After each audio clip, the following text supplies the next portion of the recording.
as how they're getting certain things done, certain looks. You know, seeing USDM cars out there drifting, and that's kind of the stuff that I want to see because I'm kind of tired of seeing the same old cars that everybody knows.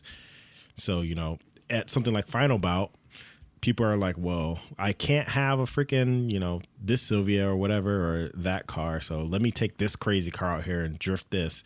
You know what I mean? Right.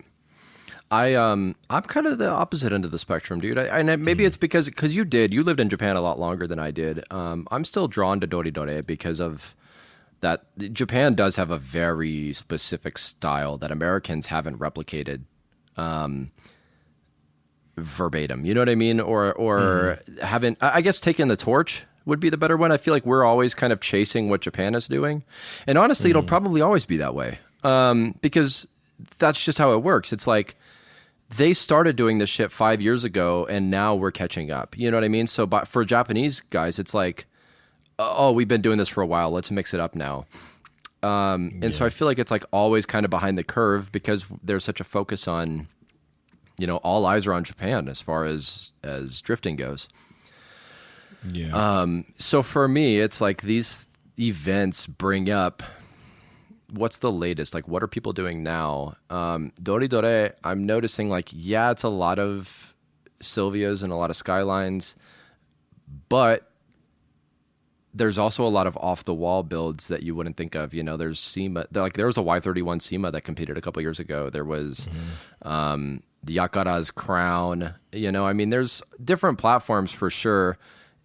And like you said, I mean, it is interesting because that's still stuff that we haven't really touched here. Like there's some guys that build, you know, Q45s and LS400s and stuff like that. But they either leave the platform to actually build like another drift car because they get frustrated with it. Like, because nobody wants to do the manual swap mainly. You know what I mean? Those cars are all automatic and people go around and throw them around automatic. But the only Q45 build that comes to mind is Fred Lump. As far as like serious, did he have that red one? Yeah. As far as like serious 4-door builds, like VIP. Is that guy still around? Because I remember like some crazy like thing happened with him a couple years. It was like a year or two ago, or maybe 3. I feel like you're going to put us on like kidnapped or something. No, I feel like you're going to put us on a hit list just for talking about this. Wait, did you know what I'm talking about? I thought, wasn't the rumor that like the cartel kidnapped him or something? Yeah, I just remember seeing it on Instagram. I was like, what the? I just saw this guy in like a Hooligans video, and they're like, you know. Yeah, if you don't hear from Darius or I for like the next year, send help. That's not going to happen. Yeah, or don't. I mean,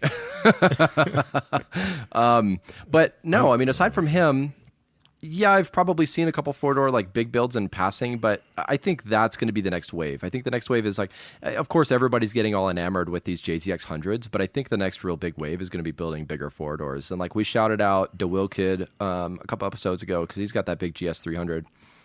That stuff's around. But I think that's going to be the next American wave is like, you know, for people trying to step outside of the box. Yeah, count me in, dude. I'm all about the big bodies. You know, I got that stage here now. Right. And Noriato put out that video where he was like drifting Man, wagon. that video made me so mad. He's like, this is kind of not good. And I was like, oh my God, this is like crushing all my dreams. I mean, to be fair, I went into it pretty biased because I was like, oh, he's probably going to say how great it is and how everybody should get one. And then he was like, nah. Like, you motherfucker. I still want to try it. Dude, I tried to freaking slide the stage. Like, I was going to work to pick something up with my wife in the passenger seat, and we're coming off the expressway and trying to hit a roundabout. Yeah. I was like, let me just fucking clutch kick this real quick. And, dude, the front end just slid right. Like, it didn't change direction or anything. I had the wheel completely cocked, and it just went completely straight. I was like, oh, fuck. Luckily, I didn't hit anything. And it was wet, so I was like, you know, if I'm going to do this, I should do it in the wet. And, yeah, there was absolutely no grip in the front. Now, mind you, my dumbass still hasn't changed out the tires or gotten an alignment yet. So I'm really playing with fire. But, hey, you got to do what you got to do. You got to do what you got to do. I know, you got to get that shakedown because it's like for any new car, it's, you know, that first or second slide, you're not going to know how the car is going to act. Yeah. I got to find out open space. I did the same thing with my S14 because I did all of the suspension, like different alignment settings, all new brakes, like everything on the car for footwork is new. And I went out to slide it the first time, and like the first time was fine. The second time I overspun, and I was like, oh shit. I was like, this has a lot of angle, and I still fucking, yeah, dude, it's weird. I mean, you always got to feel it out a little bit. I will say the one car that I didn't do that I thought I was going to need to was the G35 that I drove, the 4-door. I remember like getting in and thinking like, oh, this car's going to be a bitch because like it's super heavy and I don't know if it's underpowered or not. And it just went and it was like perfect. But normally, yeah, I always feel like there's that weird adjustment period. Yeah, I would like to commit more to being able to slide the stage just like a couple of times. The problem I'm having right now is the engine, man. And I don't know if it's just me having like terrible luck, but it's like it's got this nagging misfire. I remember I was telling you about it. And yeah. It just keeps getting on my fucking nerves because I changed out the coil packs and it worked fine for a day. And then like I was literally at like a Halloween party at work and I went to leave and I started up and it sounded like it was running on like 3 or 4 cylinders. And I was like, what the fuck, man? Damn, this dude, is all that brand bad new stuff. huh? Yeah. And I think it's just those Chinese fucking coil packs I ordered because it's impossible to find RB25 like just OEM coil packs. Like I wouldn't mind paying a premium for them either. Why not just convert them? Yeah, we don't have them because I would need an ECU. No, you wouldn't. Wouldn't you just need a jumper harness? No. You would need the like if I try to switch over to like say the RB20. No. Well, I'm saying if you just ran to like an LSX coil pack or R8 coils or some shit like that, I think you just, and maybe I'm totally off base, but I think you would just need a jumper harness. No, because I think you need to adjust the like ignition settings like in the actual ECU. That's why everybody says you need a new ECU when you do something like that. Oh. Can you tell I've never had coil packs? I remember you flexing like an episode or two ago. You're like, yeah, I've never driven anything non-turbo. And like everything I've driven is non-turbo, like distributed. That's not a flex, by the way. I really honestly wish I need like a big V8 or something in my life because having turbo cars, man, anytime something goes wrong, you're like, oh, boost leak. And then you're like looking around the engine bay for like the tiniest little hoses. And you're like, oh my God, I wish I just had a car that just had power built in. Yeah. I guess, like I always just think another thing to worry about. I know. And I'm about to turbo my SR and I always am like, oh, I can't wait to have 100 more horsepower. But then I don't think about the little, like, oh, are my plugs gapped right? And do I have vacuum leaks, and all this, that, and the other. I was looking for spark plug recommendations for the RB25. It's a simple question. It's like, what spark plugs do I need to use? And then you go into the forums. And once you go into forums, your life is already ruined. Right. Like, it's over. You're not going to find any useful information. It's like, oh, are you gapping a 0.8, 0.7 heat ranges, all this bullshit. And it's like, what does it say in the owner's manual? That's all I want to know. Right. I don't need to know what your tuner, Jim Bob, said. And this is how you have to do it for this horsepower level, blah, blah, blah. Just give me the basics. Right, and that's a lot of forums, I guess. It's like, oh, I'm going for 400 horsepower. What do I need? Blah, blah, blah. I've got this turbo on it. I'm a part of so many communities where it gets covered at least once a week where people's like, what do I need to get this horsepower? What do I need to get this horsepower? What do I need for these mods? Blah, blah, blah. And it's like that information is not hard to get, especially if you're rocking an RB26 or whatever. Right. Like it's really, there's websites that will sell you like, this is the 400 horsepower kit. These are the things you need. Like, why are you asking that stupid ass question? I don't know. Yeah, sake of ease, like everybody asks those because it's like the internet's right there all the time. Yeah. And it's, I don't know, dude. Like, I have no problem just calling shops and being like, hey, what's up? I have a question. Maybe that's a fault of mine. I mean, I don't know. I only do it with shops that I've been to already or that I like personally know. I would never call a brand new shop and be like, yo, I have no intentions of like patronizing you, but is patronizing the right word? I feel like it is. Patronizing sounds bad, but I know what you're going for.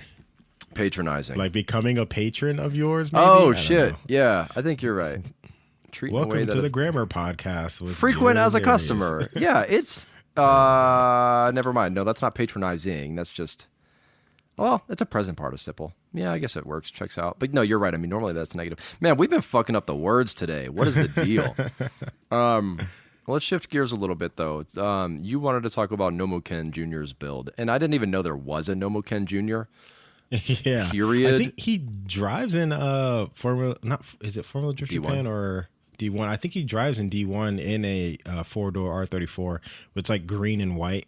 Yeah, but the Dale Earnhardt livery. Yeah, yeah. Dude, and he's handsome as fuck too. I'm like, what the shit, dude? Because Nomuken is an ugly motherfucker. That's why he plays up his like comedy side so much. You have to, dude. If you look like Nomuken, like, okay, no disrespect to Nomuken, dude, because he's the OG, but he's an ugly motherfucker, dude. And like, there's That's a why reason. He leans into the... God, there's a reason they call him Saru. Yeah, dude. I was gonna say that's why he leans into the monkey thing, because if you own it, nobody can talk shit about you. Junior's mom, and he's a fucking perv too. I was gonna say, dude, Junior's mom's got to be a porn star or something. He looks way too good to have a normal parent. I'm pretty sure there's a video out there of Nomuken like driving around the town with a stripper in his car, and that was like the whole video. And like he's like trying not to be seen or anything. Was it old school? Like was it like back in the 90s? Yeah, it was real old school. Yeah, dude, that's some shit, dude. Like. I don't want to bite my tongue on this one, dude. 90s drift media was fucking wildin'. Yeah, it was all shit like that. Like it was so like, I don't know, man. It was all like naked women and bikinis, and then you'd have like Nomuken. You know, you'd have Keiichi Tsuchiya just like, oh, we're here to drive, cool guy. Like, I'm like, what is this, dude? I remember watching that and I was like, this is so corny. But at the time, I'm sure it was like, I don't know. I don't even know what it was like. I'm not going to speculate what it was like. But I remember watching it being like, this is the corniest shit I've ever seen. But it was awesome because they were driving the shit out of those cars, though. Right. At least, they were actually about that life. Is it getting old if you're like, can we lose the bitches and just like look at the cars? I subscribe to a hot version on YouTube. And they have like a whole playlist of everything that they're like going the process of translating everything. Right. And, at the beginning of every episode, they have the thing where they introduce the lady and she's just standing there in her like cat bikini and they're like poking her with the stick. And I was watching it with my wife and I'm like, I don't know if this is PC or whatnot anymore. But the thing is, in Japan, I don't think it matters because Japan is still pretty like male dominated. Oh my God.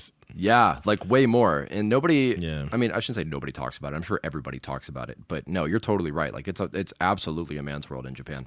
And after being there, I mean, I think we've talked about this before because like women are not allowed certain places still. Or in certain rooms or, entire establishments. Like there are still things that are like literally just men only. And that was a weird adjustment when we went there. And I don't know if did you guys deal with that at all? No, not really. But we never went to like, everywhere we went was cool. Like family focused type shit. Yeah. I don't want to put out the vibe that if a woman goes to Japan, she's going to get like subjugated and objectified. Right. Yeah. It's definitely not like that. It's still there in the culture. It's subtle. Like I saw a news story recently. It was like, and this is completely away from drifting and cars and whatnot, but it was, I think she was a politician or something. She was trying to be. She was in some government position, and she had just won the right to sit in on a mission. But she was not a mission, a briefing, like a meeting. Right. But she wasn't allowed to speak. So it's like they're like, okay, this is a milestone for women in Japan. She can go into this meeting, but if she speaks, we're gonna kick her out. Right. What if she did, dude? And they're like, you're done. Get the fuck out. Yeah. Well, I mean, to bring it back to drifting though, and not most events, but a lot of events still have the girls only ladies drifting league time. You know what I mean? D1. I don't know if they still do, but they used to have ladies league, in addition to SL. And I don't know if that's something that's to be praised as like a way to get women into it more, or is it like not a good thing? Should it just be women just can go out and just go out there with the men? That's kind of how I feel. Like I don't feel like there's always the argument of like, oh, a woman can't compete because of physiology or because they're genetically built different. But drifting isn't one of those things. You know what I mean? Like you rely on the car. It's like there is no physical benefit to it being a dude or a woman. So if a woman is as good of a driver as a dude, like why shouldn't she compete? And I think that's how it is now. I want to say I've seen women competing in D1 without being ladies league. I think what's her name, Misayo her husband runs, or I guess her and her husband run Heyman Racing. Yeah. I follow her. And that whole family drifts, like the dad, her and her son drift. So, and she, she's not in like a woman